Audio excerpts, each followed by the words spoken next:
mumeze mute? Tumeze neza. Tumeze neza. Mumeze neza iki kasi kabanariye? Mumeze neza iki? Soni, mumeze neza.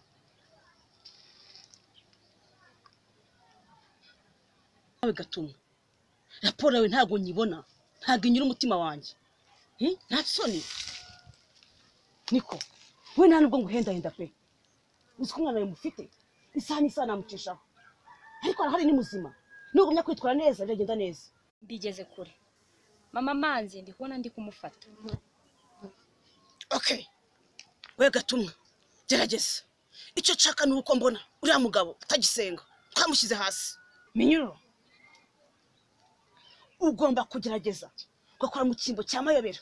Dore mayobera amaze gucika intege. Nta soni. Icyo akora cyo. Nagiye kuba muhana. Ariko sha wowe ugomba gukoresha uko ushoboye kose kugira umurokore. Mwabona bamushyize hasi. Uri kumva? Ukamugusha burundu akagwa.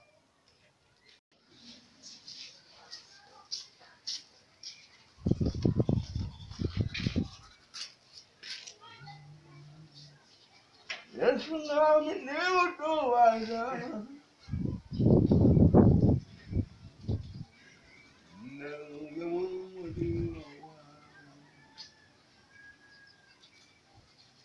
Hari abantu benshi bazimye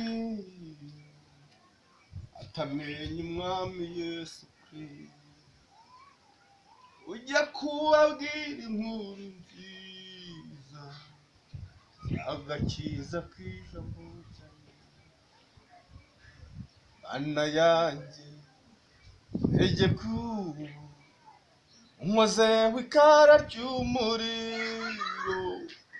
Mana yanjye tegeka mwami wundi imbere yawe.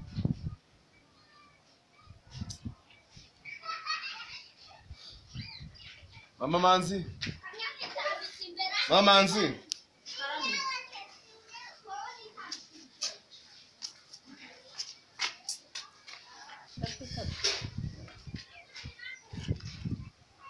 Inzozi narayemo zanepfo. Ngende biteze. Nubwo twari tugiye gusenga. Nibutse ko hari inzozi naraye ndose siyo. Ngende biteze. Narose twatakwa n'abadayimoni. Izina rya Yesu. Abadayimoni. Narose twatakwa n'abadayimoni. Ntigeze kubona kuva natangira gusenga. Mani baturinde.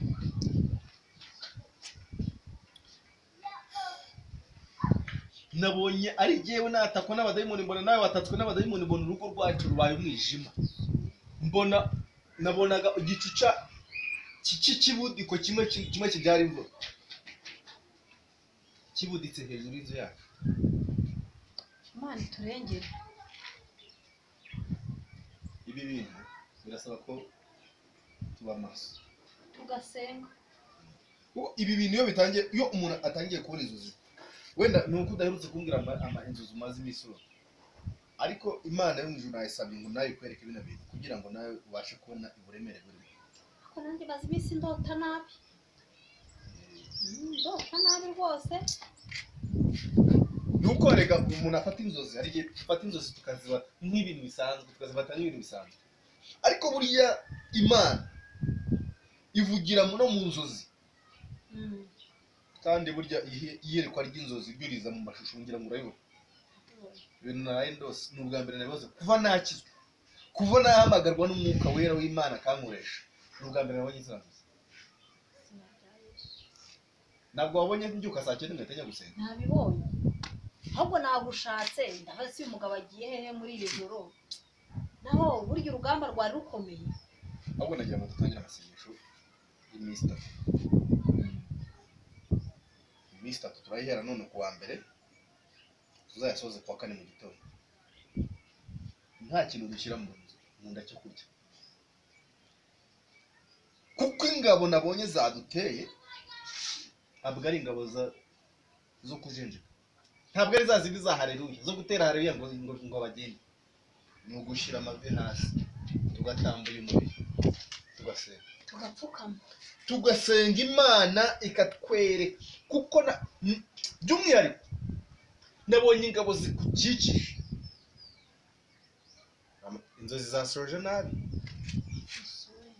zashoje mbona bakurandase kandi nabonaga abantu bakurandase ari abantu b'umwijima sinamenyaga ni n'abandi bandi gusa nabonye abantu b'umwijima bakurandase ntumbaze isura ntumbaze ngo ninde ariko nagiye kubona mbona ibintu bimeze nk'umwijima birakurandase kujyanye muri wa mwijima mbona ngiye kubona mbona igicu kiratwikiriye kibisi kimwe kibi cy'umukara nyagasani yeza nkomereza umubiri ndetse n'umutima imana yo mu ijuru nkomeze uzi igiterane dutegura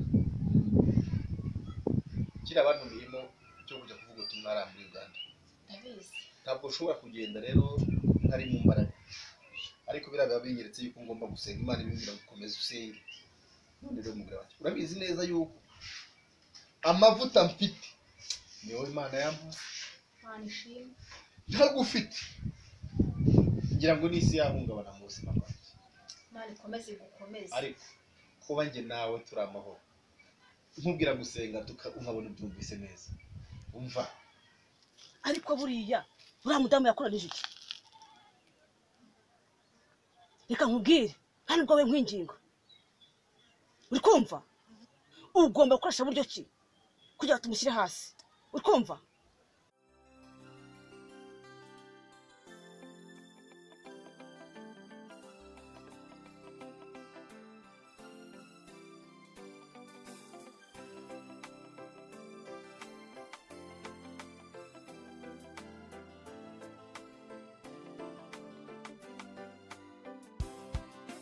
Ujyushoboza Yesu ujyushoboza ujyushoboza Data ujyushoboza ujyushoboza Mwami ujyushoboza ujyushoboza Mwami njye nkori gushaka ujyushoboza Yesu ujyushoboza ujyushoboza Data ujyushoboza ujyushoboza Mwami ujyushoboza ujyushoboza Mwami njye nkori gushaka